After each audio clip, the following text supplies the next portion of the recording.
What's up, everybody? Welcome back to Clockwork Conversations, episode 2. I'm Manny. And I'm Wallace. And today we're going to be talking about finding a manufacturer, the process of us, how we get to build Alex Noir from the ground up.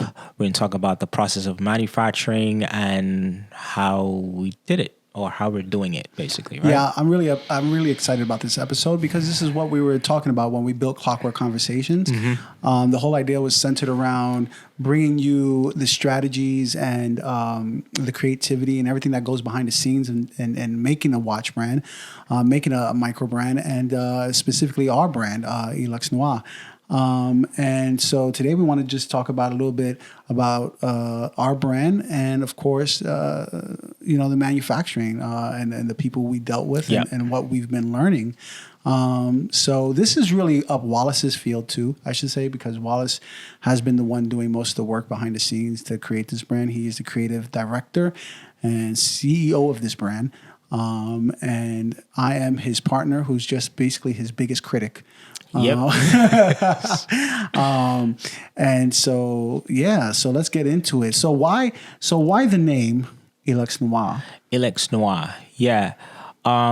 Interesting. Because for me, it was trying to find a unique brand name. And Alex Noir is, I love the color black. Yeah. So do I. And most people think black's not a color. They think it's a shade. But for me, I think it's a black. Yeah. But Alex Noir means elegant black and luxury. Luxury, elegant black. Yeah. Right. Yeah. So when I started to come up with the name, I was just like, something unique, something that incorporate colors for me. And I just came up with the name Alex Noir. Yeah. That's how I came with the name. It's nothing really. Yeah, I remember my feelings about it. I was like, in the marketing world, when you think about names, you think about names with hard consonants that are very attractive to people. So like you have this Costco's, you have Kinko's, these are famous brands, and these hard consonants tend to attract people. Yeah. They're short names. And I think what I love about the name now, even though at first I told Wallace, luxury, because in the watch world, everybody talks about luxury, and then there's a big debate, what is luxury? And then it's like luxury black. And I'm just like, what is all the watches going to be black? And no. The answer is no. Yeah. But I think what grew on me, and this is what sort of came to this point of Clockwork Conversations is like, right? It's like doing what you love, right? It's hard. And one of the things, if you don't know about Wallace or anybody who's creative, but Wallace, he is the biggest critic. I say I'm the critic of this whole entire journey, but he's a bigger critic than me. There are times I tell Wallace, hey, I think we're ready to go. I think that's great. I think let's slap that on and let's move on to the next stage of the watch and the next creative part. And he's like, nope, no, it's not perfect now. So I think when it came to this name, luxury black, it's Alex Noir. It's what I love about it is it doesn't follow the patterns of what marketing and design teams would tell you to go with. That would be the best to name your brand. So in a way, it explains what we are. We're relaxed. We're just two things, we love luxury and black. A color that is gotten very popular actually over the years, especially like matte black, phantom black. Yeah. And so, and then also, there's something about darkness, and I don't mean that in a dark and evil way. I mean, there's something about dark that is luxurious itself, from black diamonds to black pearl paint. So those are some of the things I'm thinking when I thought about the name, and I just think how relaxed it is. Like, it isn't just straightforward, and I don't think everybody's going to like the name, and that's okay. But it's not about the name itself; it's about the creation. It's about us. So that's a little bit about the name and the idea of it. It's not really. It wasn't really right. It wasn't like a lot of time spent on it. No, I mean it was some time spent on it. I think it was in the sense of, I was trying to find something unique, right? And most people think, are you French? No way. Parle Creole, parle a little bit of French, but parle Creole. Yeah. Right. Yeah. So it was me playing with my second language, Yeah. Creole. Yeah. Right. Right. And so it was more of like, okay, let me just fuse this thing, elegant, luxury, and black, and I've just fused it to an Alex Yeah. Noir. Just fuse elegant and luxury together and noir. Right. It was about like a couple weeks, and I passed it to Manny, and Manny was like, but I was like, Yeah, but it's just really grit my explaining, teeth. explaining to him the Yeah. meaning behind the brand, and the concept of it. Yeah. And not all the watches are going to be all black. So it's going to play Yeah. with fusion of adding black and hue to black to some of the dial concepts. And so that's kind of where, Yeah. the Like I concept- said, I think what I loved about it is that how you were like, no, I'm set on this. Like sort of set on the name and like how relaxed. If you guys knew Wallace like I knew him, you see how he changed over time. Like he would have spent years just trying to get the name right. Forget the watch. We would have never had a watch created because that's how his brain works. It's just like everything's got to be perfect. And, and that's what kills a lot of entrepreneurs and creators, honestly, is perfection, and to make it in this world, one of the things you have to do is learn to be okay sometimes with things not being a 10 out of 10. And not everything's going to be perfect, but I think that's why the name grew on me, because it's not so much the name itself, but it's how Wallace has changed and in his journey, and how he's more focused now on the watch, on the people behind the watch, on the manufacturing, and you guys who are going to be a part of this, of course. Yeah, that's why I loved it. Yeah, definitely. Yeah. So let's get into the meat of this conversation. Yeah. Manufacturing. It's definitely been a journey finding the right manufacturer to work with. I think to the stage where we are now, I went through probably like 5-6 different manufacturers, doing a lot of prototypes, a lot of testing of quality. And trust me, I invested a lot of time and money. I remember there was a point where I used to get the prototypes and I used to slam them against the wall. Right. And that sounds crazy for most people, is because I'm like, make sure this thing can hold up. Right. Yeah.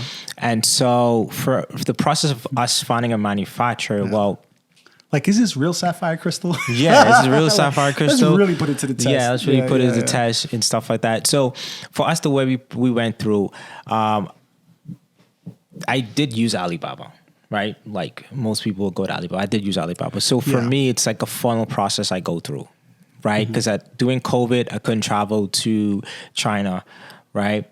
So I had to use Alibaba. And one of the things I've realized on Alibaba that most people don't say is that a lot of the companies that state they are manufacturers, some of them are not. Some of them are basically engineer firms that basically outsource to manufacturers. So that's something that most people are not aware of. They might think they're working with a manufacturer, but they might be working with an engineering firm that designs the watches for you, and they give you the CAD design and they outsource that to other manufacturers. And they probably might do the testing in-house or just outsource that as well. Right. So that's one of the things that I had to learn. Right. And then you go through processing, finding a manufacturer that can say, hey, we work with this company and that company. And then you get the prototype, the quality is not that great. Yeah. Or some manufacturers that I went through, when I showed them a design, they'd be like, they try to talk me out of like, why would you want to do this? Like, do this one. This one is more popular. Like you know, why spend all this time spending this money on mold costs and all that different stuff. And for me, that's a red flag. For me, I just like, you know what? It's cool. I just look for another manufacturer. Yeah, that might mean they don't have the capability of actually doing what it is you're asking, or they might not have the machines or the person who can actually. But not also that too. But what ended up happening was that I found out. Right, that a lot of these manufacturers would take on these projects, and because a lot of these are Kickstarter campaigns, they don't succeed, and so they felt like we're wasting our time. Yes, we're wasting our time. About that. Right. Process of like spend money on designing this, and we hoping this project will go through, and it fails on Kickstarter, so we don't get the business. Or what ended up happening too was that. At one point, manufacturers used to give you the design for free. They would Right. like just design it. They wouldn't give you the CAD design, but and then what that brand or company would do is go to another manufacturer. So they lose a lot of business sometimes. Right. So you might go Right. find on Alibaba where manufacturers, they want 30% down. Do not give them 30% down, because even if you don't have, because you need business with them, you need to sometimes, oh, like, what is the sample is going to look like? Right. Right. Before you put on 30% down, right? Right. So you have a manufacturer that does that. So these are a lot of things that I've learned over the years, and how Alibaba's changed over Yeah. the years, right? So for me, how did I find a great manufacturer? It was basically a lot of funneling, a lot of working with different manufacturers. Yeah. No, I don't like the quality, until I found a manufacturer that was willing to take my crazy ideas and try to make it work. Yeah, I think, and that's the hardest thing, for micro brands. And this is why, you guys should really appreciate the work that micro brands do, because when Yeah. they get it right, from our side of things, how we're looking at it is like, man, they found a great manufacturer. Yeah. They did their due diligence. They didn't just go and grab something and just put it out there. It's not that easy, right? No, it's not. You got to find the right people who are creative, who are going to get your design done. And that takes a lot of time and a lot of work. And so when you see something out there that's really good from a micro brand, like whether it be a Christopher Ward or it be a Baltic, and other top designers, you just sit back and you're like, wow. Brew watches. Right, exactly. And Like, yeah. yeah, they find great manufacturers. That's a plus. Oh yeah, absolutely. It's Besides definitely their designs being fantastic, Yeah. it's like appreciating how they were, like what they must have gone through to get the materials that they got to create the great watches that they created. and it takes a lot of money. It takes a lot of money. I Yeah. mean, I Yeah. think some mold costs will cost you between $1,000 to $3,000 depending on the design, Right. depending on the finishing. Mm-hmm. Because when it comes to manufacturing, the biggest question is, or the biggest thing is MOQ, mass order of quantity, right? Right. So once you get that MOQ, that's when they give you a price, and depending on the finishing, it might cost you $100 per unit. Right. Yeah. So you might have some micro brands out there, or some person who wants to start a watch brand on Kickstarter. They might like, well, I'm thinking of $40, $50 per unit, right? So the finishing would not be that great. The quality might not be that great, because you have to understand that these manufacturers are capable. Some of them are capable of creating quality pieces. Yeah. Right. But it's up to the brand itself on what their budget is and what they're willing to put out front for these watches, or any product there is, right? Mm-hmm. So you might have a watch brand like, well, I'm thinking $40 unit. Yeah. You're gonna get a $40 watch quality. You know what I'm saying? Right. And for me, that's one of the questions I get asked a lot. What is your budget? What is it? I was like, I have no budget. Just give me the highest quality possible. Like, that's what I'm looking for. And we focus on price later. Yeah. Manny can tell you that I don't really care about how much it's going to cost. What I care about is, can it be done at this quality? Yeah. And that's what really matters. For me, it's like, we'll figure that out later when it's done. Right. Because a lot of these manufacturers, we'll talk about price at the beginning, because the price, depending on your price, your unit price, gives them the quality level that they can produce. Right. Right. And that's the thing. Right. So you have that, right? And also what I've learned over the years was that when we did our first Kickstarter campaign, something changed on Kickstarter. And I said what changed was not just a lot of brands were coming out of work with their own brands, but I started seeing a lot of brands on Hong Kong. And I was like, that's interesting. There's a lot of brands in Hong Kong, Singapore, some first Singapore. Right. Then as I go deeper and I start talking with manufacturers and stuff like that, some manufacturers are bringing their own brands out. Right. I remember when we started seeing that happen a lot. So some of these manufacturers say, I see what's going on. Yeah. We have the capability of doing our own designs and just putting on the market and doing Kickstarters themselves. Right. So you have manufacturers now entering the game of creating our own line our own Yeah. watches. Yeah. And so that's another thing because they have the capability and their price point can be very Yeah. price margins can be very high Yeah. for them because they're producing everything in-house. Yeah.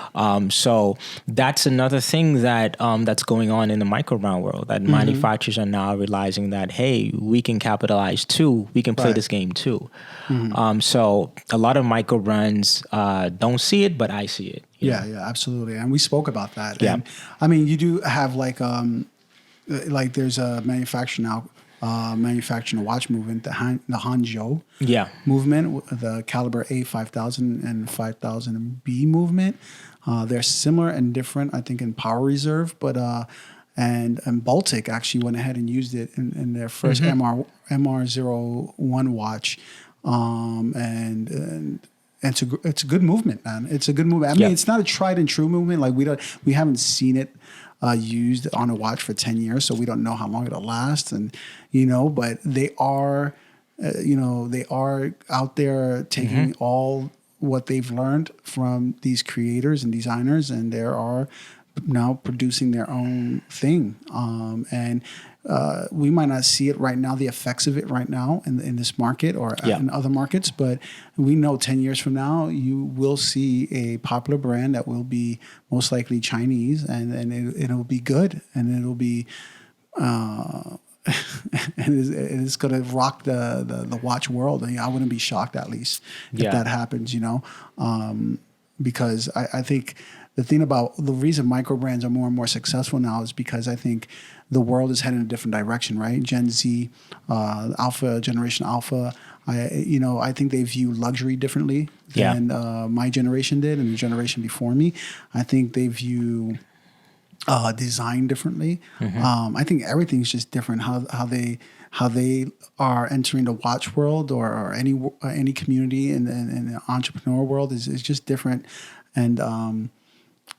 and so I do see there is room for China and for Chinese brands in the future that will be appreciated, that will make a big impact in the world. And I think I speak to my AP. I consider him a friend. We always talk about watches. He's very knowledgeable, and he is like over the hill about Baltic. And he works for Bucherer, which is a very popular watch authorized dealer. Me and him were just sitting down there, just having a couple of glasses of water, just drinking water. I was buying a watch off of him, and he was just talking about Baltic. He couldn't stop talking about it, and he was, and we're talking about the Chinese movement, that caliber A5000, and how impressive that little micro rotor is. Yeah, and how it keeps that watch going. And we were talking about it for at least an hour, and I'm over here spending a lot of money on a Swiss movement at the time, but the fact that he was excited about it, and he's out here selling Rolexes and Patek Philips and all that, and it just tells me there is going to be a shift in this world of watchmaking and manufacturing and who's producing what. Yeah, that's true. Yeah. I 100% agree with that. And some people ask me Wallace, why China? Why have your watches made in China versus Switzerland? We tried Switzerland. To be honest, it's cheaper. To make your watches in China. Absolutely. Let's just There's keep nothing to hide here. Nothing to hide. It's cheaper. Absolutely. You can't beat it. Yeah. So I think if we would have gone to Switzerland to make these watches, the price point that we're looking to sell these watches would have been like $1,000 to $2,000. Yeah, we were even. I remember when we were even considering taking all the parts, like the L316 stainless steel or titanium. We were talking about all that, bringing it over to Switzerland and be assembled in Switzerland. And we already had everything in place. I think to go with the Sleater movement and everything, and therefore we can technically use made in Switzerland. Yeah, we can. There's a way that we can do that. But because of the fact that we're using a Miyota movement, we can't have it assembled. We can have it assembled, but we won't be able to have the Swiss made. We could have had Swiss made, but that's we were going to go with Salida though. Salida, yeah, on we that did. one, we were going to go, yeah, Yeah. But we decided not to, and it was about cost savings. Well, it was about cost saving, but also time, because Yes. of the fact that Salida wanted you to make a deposit, and Yeah. also the time frame of getting the movement. Yeah, And 6 months minimum, and that's yeah. if you were in line at the right time. At the right time, and the Because there MOQ were- has to be high. And the MOQ has Our to be MOQ is pretty low. Yeah, it was pretty low, and there were like just bigger houses who were demanding those Salidas who can afford to buy At them about thousands and thousands of them, and so that made it super difficult too. But it came to a point where I remember us sitting down and having this conversation about just like what is wrong with China. There was like nothing. Yeah, so that's- It's like we save tons of money. We get the same creative people, to work with, and it's a great movement. And we sort of came to this thing like, are we thinking old? yeah. Is this old school thinking? Like, do we need to really do we need the Swiss stamp of approval? Not Yeah. that there's not, we love our Swiss watches, but it's more like, I just remember having that moment of clarification. Like, yeah, there's nothing wrong with a Myota movement. There's nothing wrong with it. Not at all. Yeah. It's a fantastic movement. That Yeah. 9039 movement is a phenomenal movement. It's what stands the test of time. It's very in the watch community. I've actually been seeing it more micro brands now. And even non-micro brands. Oh my gosh, I forgot who used that 9039 movement. There's a lot. Though. Oh, there's so many, man. I Yeah. can't remember, but there was somebody there was a bigger brand I remember who actually used it in theirs. But anyway, it's a tried and true movement. It's like It's a workhorse movement. It's a workhorse movement, like it's the Edda reliable. 2824. Yeah. But it was also challenging our own thinking. Like, how are we thinking? How are we approaching this? And that was one of the challenges of this whole thing, and why we end up going back with China and deciding, let's not be fake about this. Let's not, get everything we need in China, bring it to Switzerland, all that just to sell. And I think that was us thinking old school, thinking more about the money at the end of it rather than the creation of the watch itself. Yeah. Because I think at the beginning process, I was thinking like, we know the stigma behind, it's a Myota movement. Oh, it's made in China, or this kind of thing, right? So for me, it was like a tug and war of Swiss or Myota.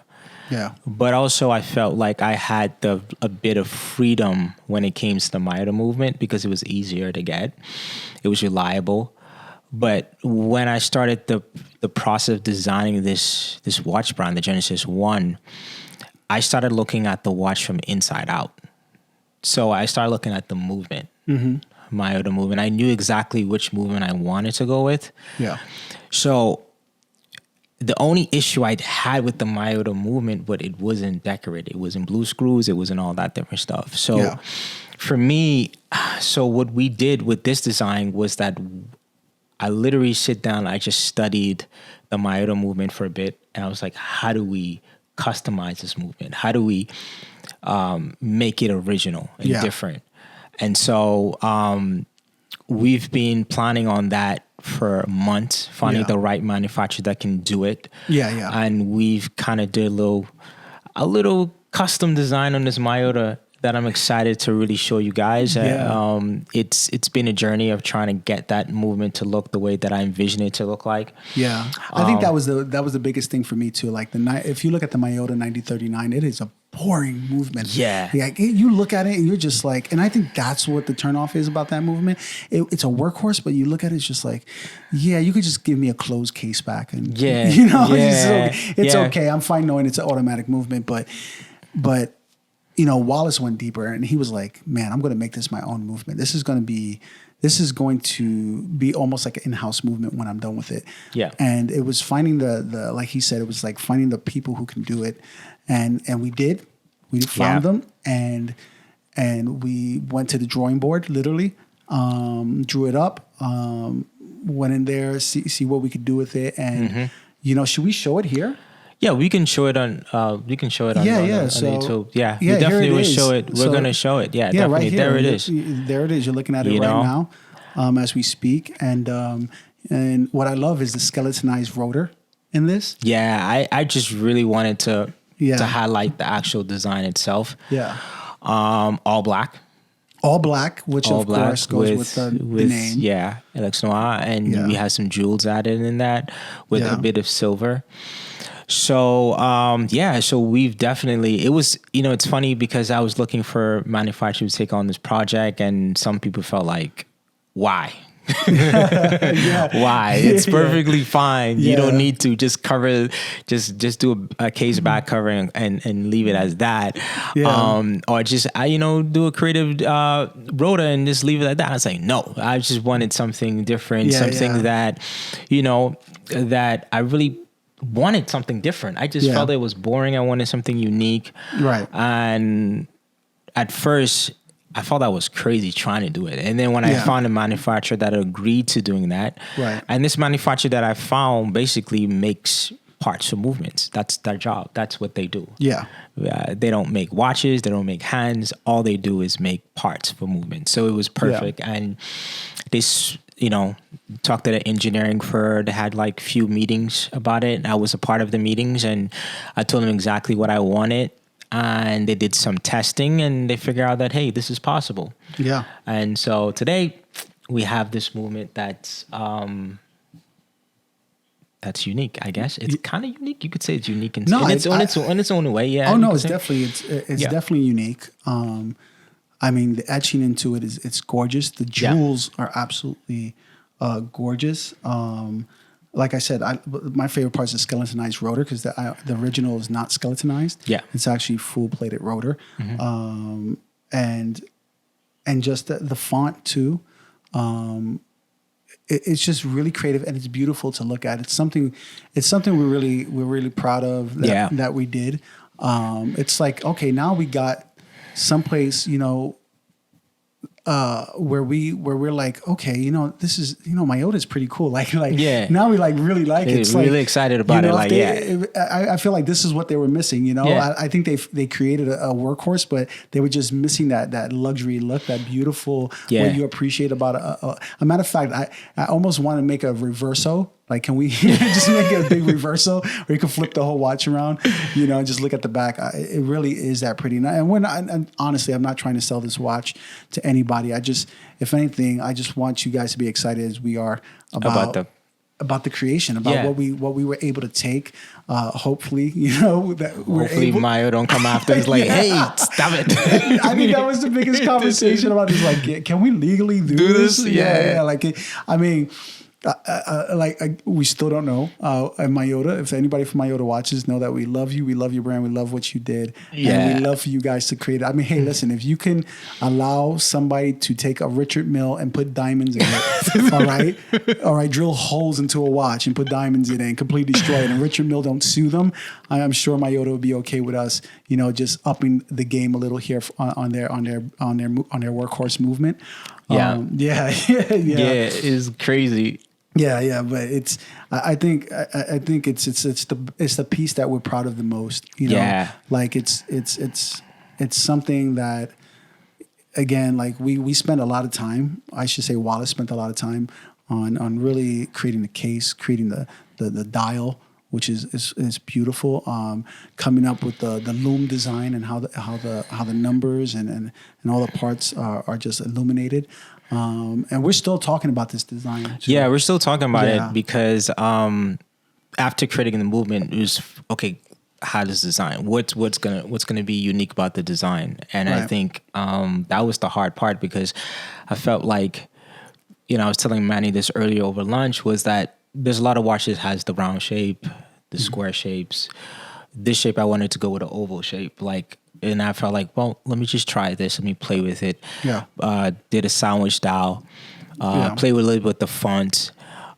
Because I was trying to go with something that represents where I'm from, the Bahamas, right? Yeah. So you see the blue, then you see the hue in the black. Yeah. And the movement, there's a little bit gold in the back with the black and silver. Right. So it's trying to represent the water. The black represents the people. Right. And it's just the flag itself, the Bahamas flag, if it's aqua gold and black. So for me, it was just like, I wanted to create something that resembles or reminds me of home. Yeah. Right. And played with this design and getting to this design to where I feel like I'm happy with it was a journey because I was driving the engineering and the design team crazy because I was like, no, I don't like this. Can we change this? Can we do this? Can we? And this thing, the hard part for this was that I was the in person. So everything was done through, videos. I prefer videos than photos. So everything, I was like, show me the video, show me the video, show me the video. Yeah. And for me, a lot of these things were through video. And I was like, well, I don't like this. I don't like that. Can we change this? Yeah. I didn't want the case to be too thick because if it's too thick, then it's an issue. Yeah. So the case thickness is about 10 millimeter. Right. The size of the watch is about 39 millimeters. So I try to keep it where it's like not chunky, not big. Yeah. So the design process of creating this watch to where it is now, and we'll upload that video of the prototype. Yeah. Was you can see it right here as we talk about it. Yeah. Was a journey. I think it was something where I wanted to try something different. The manufacturer that we partner with and the engineer.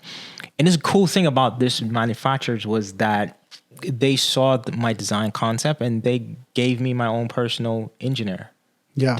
Right. And I thought that was dope because this is the guy I was relaying a lot the message with and working because most time, you wouldn't know who you're working with, basically. Right. And so that's very important in this. Working with any manufacturer in China. Yeah. So basically, I have WeChat where I talk directly with the engineer. Yeah. Where he helped me with the design concept and certain questions I have. And for me, it's like one thing I've learned from as a designer, is that I can have an idea. Yeah. I can say, I want this. And then when you give it an engineer hands, he'd be like, that's not realistic, buddy. Yeah. This is realistic. Yeah. And all that different stuff. So it was cool to him. That's what basically him trying to take the idea and make it real. Yeah. And, it's like, okay, I understand where you're going with this. What if we change this millimeter in this way? Because at the end of the day, you want something that is a person can actually have fun wearing it. Yeah, no, absolutely. Absolutely. And so, I think it's definitely been a process. No, it's still a process. We're still going through it. We're glad we're so happy that we can show you guys where we're at right now in the stages as you looked at some of the movement, what we've done so far, the case, what we've done. Just so you know, I'm really, and Wallace knows this, I'm a heritage guy. So I went to college, I studied history. I've always been in love with history, the history of the world, the history of watches, the history of anything I got into. Like I'm into video editing and cameras, and I got a lot of vintage cameras too because I'm really into that. And with this watch, you're going to get a modern watch, but there's going to be some parts of history, like the split dial you see is definitely pays homage to some of the history out there, the style of the case as well. But we really went modern on this watch because we wanted to do something different. We wanted to, I think the problem with going complete pay homage is that people don't know who you are. Yeah. And this watch really represents Wallace. It represents us, our company. And we wanted to come out and show you guys who we are first. Yeah. But we would love in the future to pay homage because there are tons of watches we geek over, that we would love to recreate and do, because that's just part of just being a watch enthusiast, But this watch is definitely... we want people to see this watch, and we want, just like you see a Patek Philippe or AP or Santos de Cartier, we want you to look at this watch and we want you to be like, hey, that's a Lux Noir. Yeah. Yeah, that's definitely. Yeah, and that's why I'm excited about this. This is definitely, hey, this is a Lux Noir watch. That's what we want people to say. Also, it's interesting because it's what was the dimensions we came up to again? 38 or 39? 39 millimeters. So what's interesting is my wrist can carry 42 very easily. Yeah.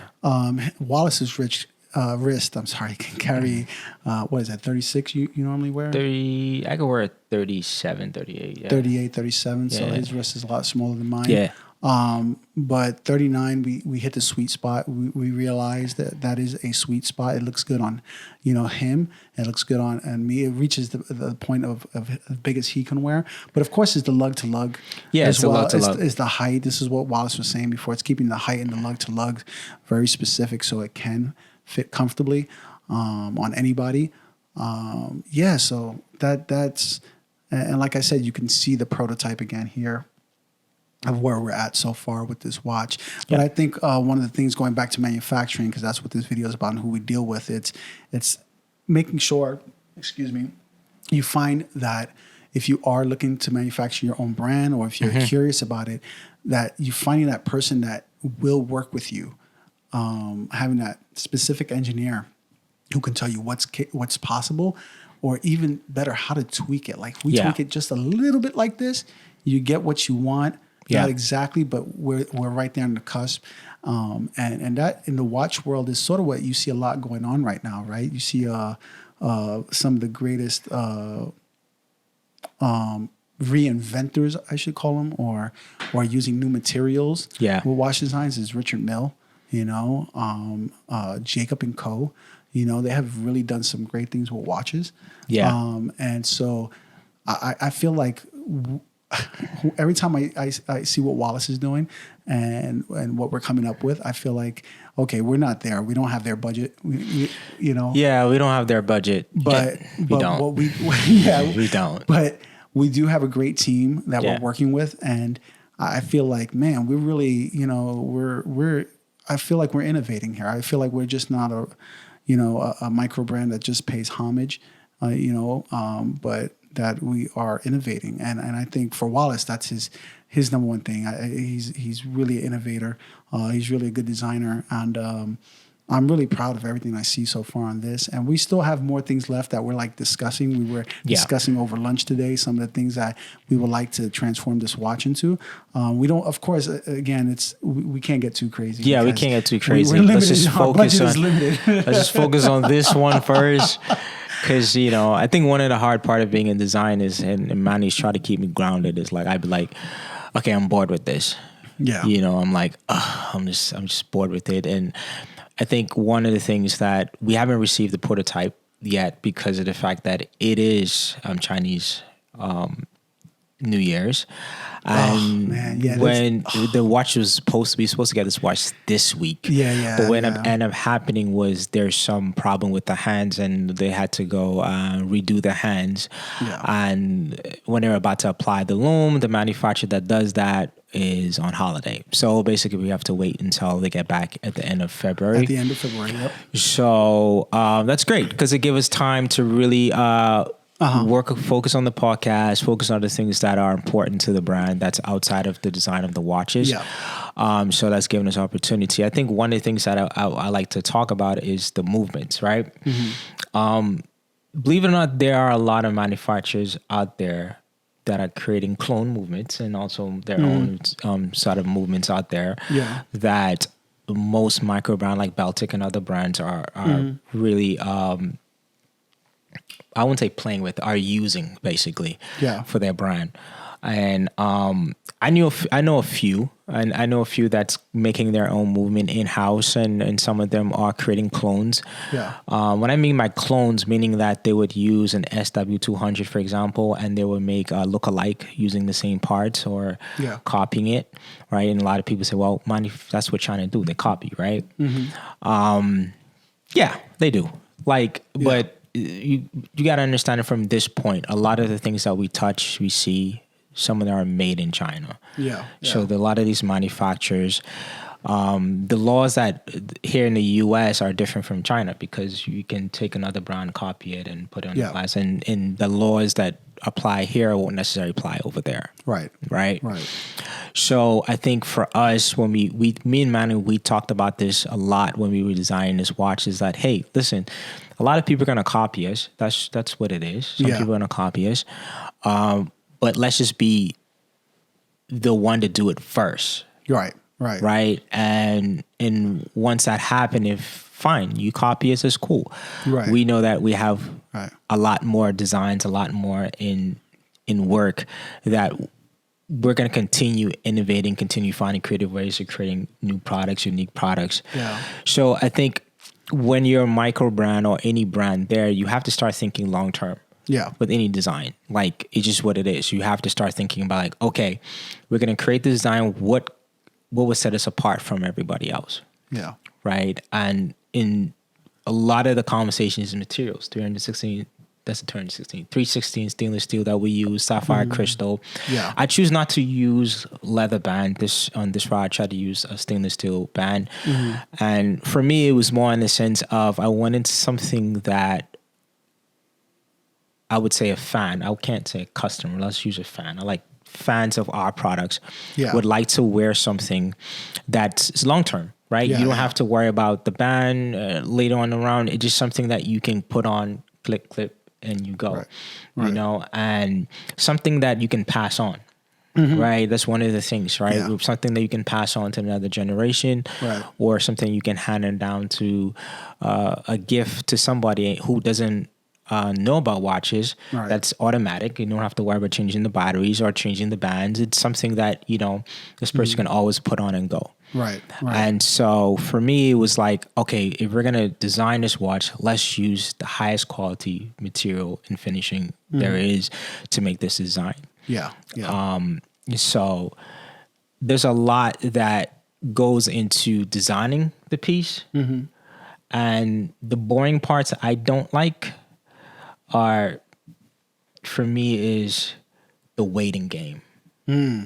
It's just, for me, it drives me crazy. Yeah. And I'm always playing catch up. Yeah.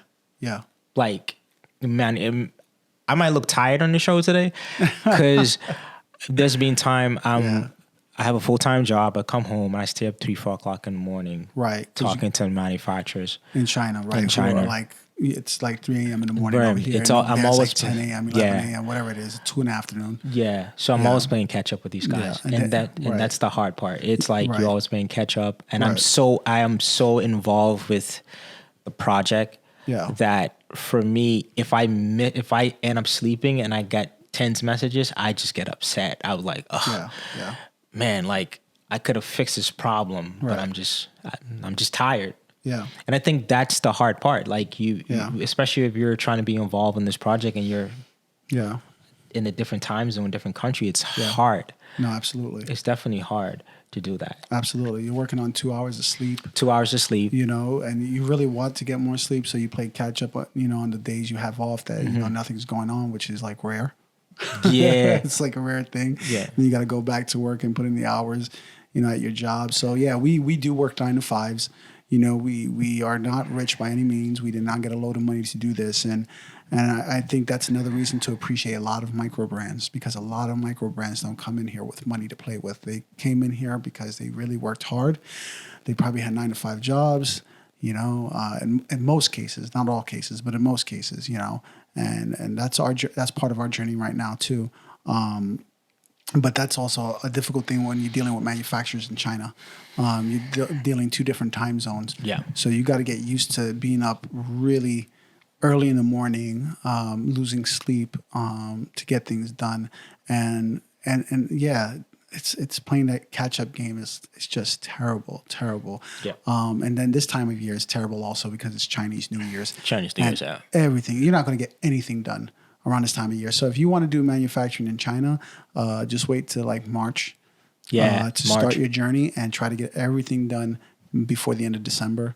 Yeah. And I think also too, if you're part of a Kickstarter campaign and you notice that watches are delayed, is because after the holiday. Yeah. And what ended up happening, typically what happens, right? Yeah.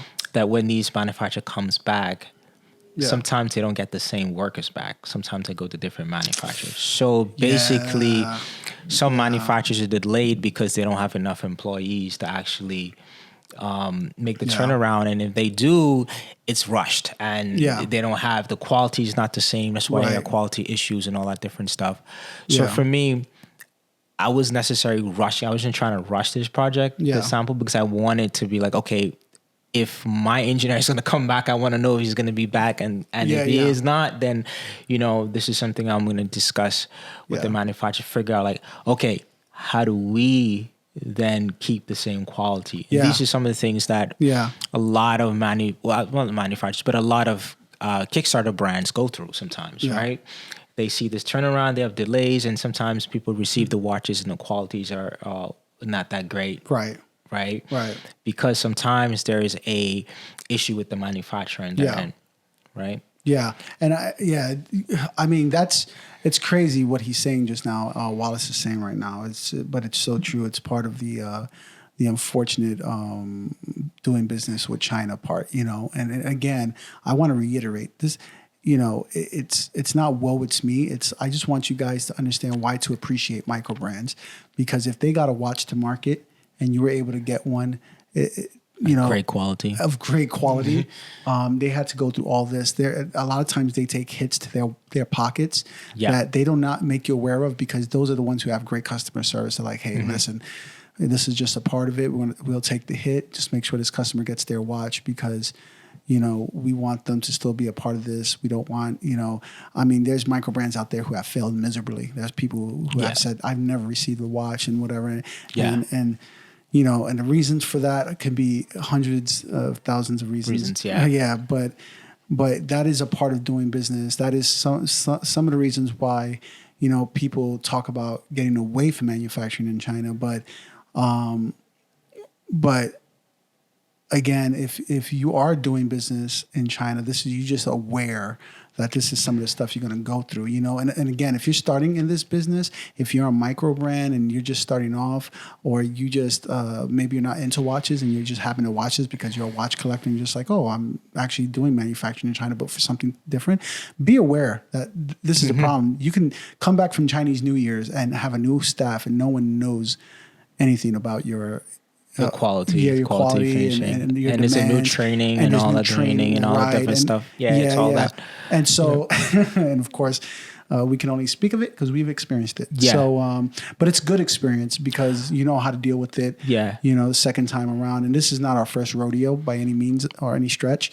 But be fully aware of that. But again, shout outs to all the micro brands who've put out watches out there and other great quality stuff, because we know you definitely must have gone through this. And you know what we're talking about. So, We know it's also too, Alibaba has changed over the years, and we talked about that because you could hire QC firms to go to these manufacturers to look over quality control and all this different stuff. It's not free. You can pay for these things. But it's a great way. It's a great way, because before you had to go at the manufacturer and make sure everything is running smoothly, but you can have a QC go over there.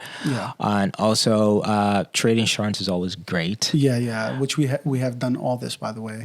So I think what trade insurance is when you have a manufacturer that offers trade insurance. Basically is like, if you're, just say that the total invoice of your watches product, whatever it may be, it's 50, 100,000, right? You would want a trade insurance company that has $1 million plus. What happens is that if anything happens between the voyage of them leaving the manufacturer to China, the boat sink, the plane crash, your product is covered, right? Or any quality issues, you can report to Alibaba, and they would find a way of fixing that with the manufacturer. Or their there's some sort of payment or some agreement that they would have to insure. So there's different ways that Alibaba has changed to ensure that it's a great transaction between the manufacturer and the consumer or the brand. So you definitely want to look at manufacturers that also have trade insurance, that they verify a manufacturer, and also that this is another thing that's important, that they have reviews, basically. So any past business, there are also reviews. You can check on reviews of what people have been saying about the brand and stuff like that. But also do your own diligence of just figuring out is this the right person or right manufacturer for you? Yeah, because me and Manny, we've been through the ropes. We understand, and some of the things we've learned, we definitely would share with you. We have no problem sharing with that. Yeah. It's trial and error, right? For us, it's how we go about it is once we find a manufacturer we work with. I always call it an interview. Like I'm asked tons of questions. Like I don't care which brand you work for in the past. Yeah. I'm not that brand. I just ask tons of questions that like, what's your quality, your QC, all these different things, where you're located. I ask tons of questions. Those questions are important for make me understand this manufacturer. I ask for videos if I'm not there. Right. Yeah. When I mean videos, not pre-recorded videos. I actually, we on WeChat. Give me a WeChat. Right. Turn on your screen. We live. Give me a walkthrough of your manufacturer. Right. Right. More time you might feel like, well, I'm not at a manufacturer. I'm in the office. Then I'm like, well, then are you a manufacturer? Or are you a engineer firm? So these are the things that we've over the years that we figure like, okay, how do we get that? And like I said, COVID causes that we can't travel. Right. So we have to figure these means until we can travel to China and Switzerland this year to really just continue building those relationships with the manufacturers that we have. And when you hear us talk about team, there's dozens of people behind us working, behind us literally, but behind the scene that we tend to give homage to, because without them, we won't have this project. No, not at all. Not at all.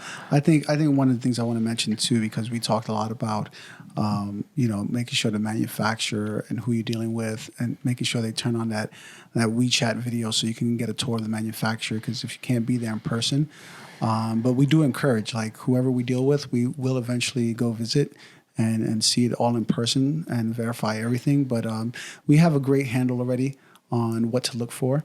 But one of the dark sides that people probably will ask a question about is, well, what about slavery, child labor, and those kind of things? Now, let me make this really clear, right? And it's not because, it's like, I just don't want to get in trouble with Chinese government or anything. But the Chinese government, they do a great job of looking into manufacturers. I mean, listen, it's a big country. They can't keep an eye on everybody. But I do want to say that the idea that there is just child labor just happening all around is just, if you go and you visit for yourself, you see that it's like any country, right? Here in America, there have been sweatshops that have caught illegal immigrants working for pennies, children underage working. So it has happened here, right here in New York City. And so I just want to say the same thing happens out there. Unfortunately, I'm not trying to scapegoat the fact that there are situations out there that we or you might not agree with. But what I can guarantee you is that Wallace and I have done our due diligence to make sure that whoever we deal with personally is doing the right thing, is fully qualified, of age, and is getting paid. And that's one of the things you're going to have to do if you're dealing with China. And there is a dark side to micro brands, as they say. Not knowing. Yeah. It's not like I don't care. If it's cheaper, I don't care. I don't think anybody goes about it like that. I think it's just not knowing, not thinking. I mean, when you're spending time and money on something, of course, you cannot stop and think, hey, wait a second, who are, what is the, who are these people and who's that in the background over there that I'm looking at, I think there was one of the guys on the YouTube channel about effing time, who spoke about his journey and why he stopped, and because he had questions and he saw some dark stuff. But again, that's about doing your due diligence. This is why Wallace was like, hey, turn on that camera. I don't want to see pre-recorded stuff. Walk me around. Who are you? who are all the workers there. I want to know their names.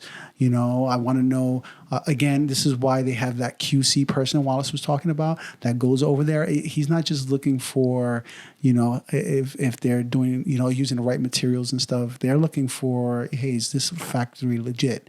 So when you they're using the right materials too. They're using the right materials too. But they're looking for all those things, so that your insurance is, is there to cover all that, as well.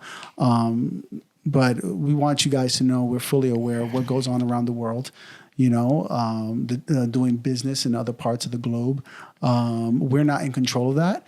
But what we can tell you is the people we do deal with out in China are just as conscious about those things as we are, and that they're not looking to, they're good people, they're and that's what I'll say, and that's what people need to know. That's why this message is important for me.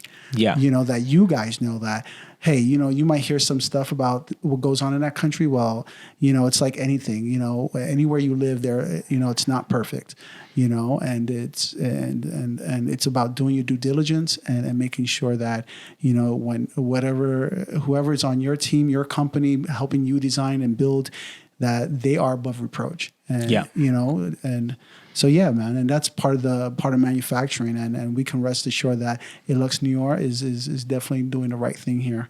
And I think most micro brands actually do. Yeah, they do. I think it's super important to know who you're working with, because in business, we always say, I always say, it's like, you got to know who you're getting in bed with. Yeah, exactly. And so, like, you have to do your diligence to figure out, and also the consumer end to figure out who you're working with. And I think for us, we have to care. Yeah. Right? We have to care at the end of the day. Yeah. But yeah, I mean, anything else you want to cover within this topic of manufacturing? No, I think we covered. I think we covered everything. And we left the dark side of it for the very last second. Yeah. Because I just want to, we left that at the very end because it's not a plague. Like some people make it seem, because most people who talk about this have never actually done business in China. They've never been there. It's just mostly rumor and hearsay. But we left it for the end because it's a touchy topic, but it's not as intense as people have made it out to be. And it's about doing your due diligence. And so covering that, I think, was the hardest part. Because we don't want to step on anybody's toes, and especially our own. But there's ways that just came popped in my head, where he said, if you can't travel to China for some odd reasons, there's trade shows that you can go. I think Switzerland's the best place to go to. That's expensive. You can find manufacturers there. Yes, that's a good point. At trade shows in Switzerland, because in order for you to be at those trade shows, you would have to be a certified manufacturer. And there's also trade shows in Hong Kong as well, what trade shows. So great place to meet people. And if you're like, well, I don't have the money to go to those places, you can also reach out to us. We might send you the information for free about who our manufacturer or because the thing is, we're not afraid to share with you guys. We're not sure what we're using.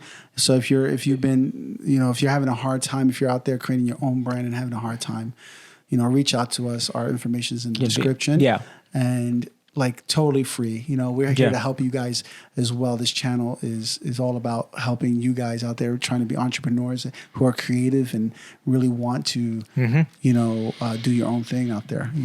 So definitely, I think that's what comes to mind. But I mean, like we said, we're super excited about this project. Let us know what you think about the design. You can send us an email, let us know if you have any more questions about the design or who we are, our brand. Definitely hit us up. Please hit us up. And also comment below. Tell us what you think. If you have ideas or what you guys would like to hear from us and talk about, give us topics to talk about. We look forward to episode 3. where we'll start to highlight more about micro brands and talk more about other micro brands, what they're doing, what we like about what they do. We'll talk more about as we continue in our progression and journey. We'll continue to highlight those moments and things we're changing up about the design. We are looking to launch this year. Yes, we are. That has been the goal. 2024. We're looking to launch this year, which is a big year for us. So it is, man. Yeah, can't wait. Yeah. So we don't really have a date yet. I mean, we had a date, but of course that never goes as planned. But when we do have the date, you guys will be first to know here on this channel. And we'll continue to show you guys what we're doing. Like I said, we'll continue to have topics about microbrands and what they're doing. We'd love to talk about them. We love to talk about everything watches and anything entrepreneurial. And so this channel will continue to highlight other people who are entrepreneurs and what they've been doing. So this channel, again, we like to remind everybody, is not just about us and about our design. It's about other people and their journey as well.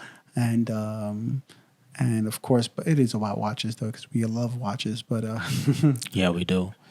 But also, we will bring other guests on the show that has businesses outside of watches and talk about their journey and manufacturing and stuff like that. So it's going to be a roundtable of different topics regarding manufacturing and entrepreneurship, the struggles that we go through. Even me and Manny going to talk about some of the struggles we go through. Yeah, absolutely. As entrepreneurs. Yeah. And I think that is something that we're not going to shy away from talking about it. Right. Where I'm going broke here, but we're already broke, by the way. We're broke. Just all this is on a budget. Taking the money and just putting it back in the business. We're like, I can't. I want that shirt.